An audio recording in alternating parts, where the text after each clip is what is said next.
David Wilcock Yapfuye. David Wilcock is dead. May he rest in peace. Condolences to his family, his friends, and all his fans. David Wilcock was born on 8th of March 1973. He passed away on 12th of April 2026. He was an American paranormal writer, media personality, and YouTuber. He was a significant figure in the disclosure movement. Wilcock suggested that he was in telepathic contact with space aliens. Furthermore, some of his adherents believe he was the reincarnation of Edgar Cayce. Wilcock died by suicide at his home in Netherlands, Colorado on 20th of April 2026 at the age of 53. May he rest in peace. Condolences to his family, his friends, and all his fans. Wilcock was born in Rotterdam, New York on 8th of March 1973. His father, Donald, was a journalist and author of biography of Buddy Guy. David graduated from the State of University of New York at Newport in 1995, where he studied psychology. He unsuccessfully applied to graduate school at R.I.P University. Following his graduation from SUNY New York, Wilcock worked for several weeks at hospital, according to religious studies scholar David G. Robertson. Robertson's report that Wilcock's interest in the paranormal began in 1993 when he heard from someone who in turn heard from someone else that it was common knowledge at NASA that UFOs has been recovered from crash site. Barakubwira ko David Wilcock yapfuye tariki 20 ku myaka 53 ariwe yirashe. Akaba yari umwanditsi ku bijyanye n'imyemerere y'ibidasanzwe aribyo bitwa paranormal, ndetse akaba yari n'umu-YouTuber. Akaba yarize kaminuza ubumenyamuntu cyangwa psychology. Wilcock was told by his girlfriend Yumi that a Shinto shaman said he would become a famous spiritual leader, and a roommate also told him he had a dream in which Wilcock appeared as a vendor. By the late of the 90s, it had been suggested to Wilcock that he was the reincarnation of Edgar Cayce. He established himself as a significant figure in the disclosure movement, which advocates for the end of what it believes in the United States government secrecy about the existence of aliens and UFOs. He has written a number of books. In 2004, North Atlantic Books published Wilcock and Winifred's The Reincarnation of Edgar Cayce, which the publisher describes as presenting a theory that Wilcock might indeed be Edgar Cayce's reincarnation, and in which Wilcock and Free go on to posit that humanity would soon undergo a transformation from matter to energy. 8 years later, in 2012, E.P.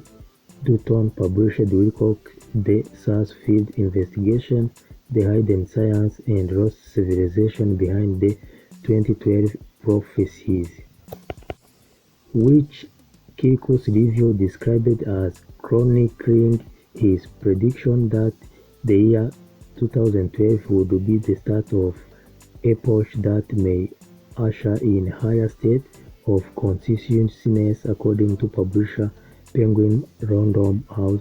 Wilcock's book Awakening in the Dream and The Ascension Mysteries were both New York Times bestsellers. From 2015 to 2018, Wilcock co-hosted with Corey Good a program on gay called Cosmic Disclosure.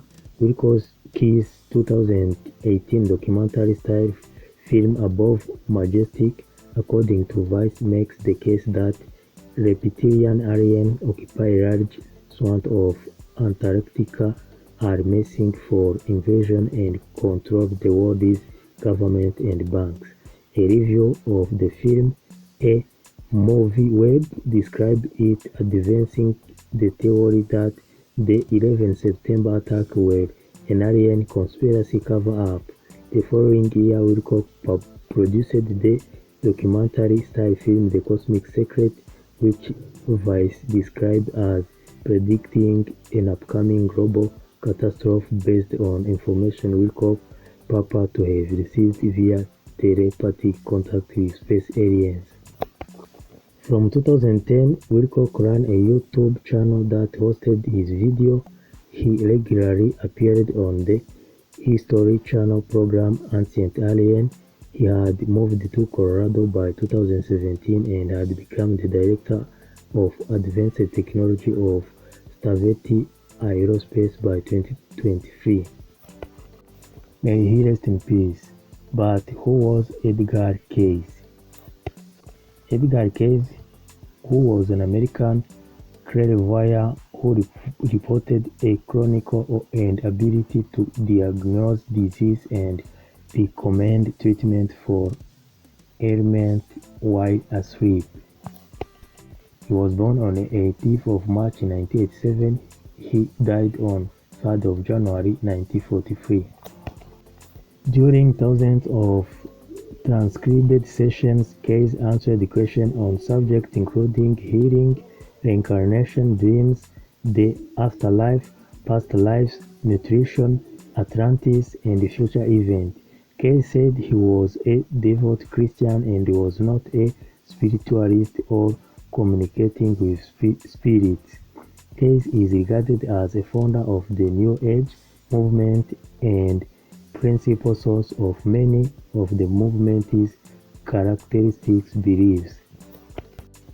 In 1931, Cayce founded a no-profit organization, the Association for Research and Alignment. In 1943, a popular and high sympathetic biography of Cayce titled There is a River was published by journalist Thomas Surge. Uyu mugabo Wilcock wirashe akaba yavuze ko ari mu mashuri, umukobwa w'inshuti ye yabwiwe n'umuhanuzi ko uyu Wilcock azamenyekana cyane ndetse agafatwa nk'umuntu ufite impinduramatwara, ndetse yaje kugera aho afatwa nka Edgar Cayce wazutse. Edgar Cayce ni uyu nguyu uri kubona. Edgar Cayce yari umunyamerika wakijije indwara nyinshi, aza guhanura ibintu bizaba ahazaza, byose akaba yarabivugaga mu gihe yabaga asinziriye. Edgar Cayce was an American clairvoyant who provided over 14,000 documents traced like read covering holistic health, reincarnation, Atlantis, past life, and spiritual growth. He emphasized spiritual roles, meditation, the importance of Christ consciousness and universal ones, and the belief that soul reincarnates to resolve karma and learn lessons. Key themes and insights from Edgar Cayce include holistic health and healing, reincarnation and karma, spiritual and soul growth, prophecies and future events, and free will. Thank you for your time. Barakubwira ko Edgar Cayce yavuze ibintu ndetse akora n'ibintu byinshi, akaba yaragiye akiza indwara zitandukanye, avuga ku hazaza ndetse na karma cyangwa umuvumo, akaba yarafashaga abantu mu buryo bw'umwuka, akaba umuhanuzi ndetse abwira abantu ibizaza mu bihe biri imbere, ndetse avuga ko iyo umuntu apfuye ashobora kuzavuka ari mu wundi cyangwa kuzukira mu wundi kugira ngo karma ubwo ni nk'ibintu bigomba kuba bigombe bisozwe, kugira ngo umuntu azuke aze akureho imivumo yamubataga cyangwa yamutangiraga, ndetse no kugira ngo abe yakwiga cyangwa abikuremo amasomo. Bakoze kubana nanjye, reka na subscribe, igitekerezo cyangwa inyunganizi wanyandikira muri comment, bakoze ibihe byiza.